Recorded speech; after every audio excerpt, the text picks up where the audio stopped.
waxaynu ku noolaynaa dacwa laalaqaadkii nabadda waxyeelaya ee xumaynaya dacwa laalaqaadkii aynu inaga oo mid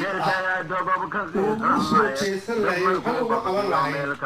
yaan dalageeda doonaya inaynu isla qaadano dadkan waxay isku gelay siyaasadda iminkana waxaa loo heshiiyey lagu heshiiyey waxa weeye siyaasaddii baa meesha ka baxay waxaanu ka codsanaynaa siyaasiyiinta inaynan carqaladaynin hababka beeru ay ku heshiiyeen kumashu waxay soo socotaba waa beeshan aan dhigtay ama jeclo aad iyo aad bay umahadsanyihin waxaanu kala kulannay soo dhaweyn fiican gogol fiican martisoor fiican amni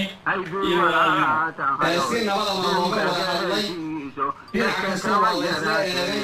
waxay isla garteen labada beelood wixii dhex maray dhiigiga dhul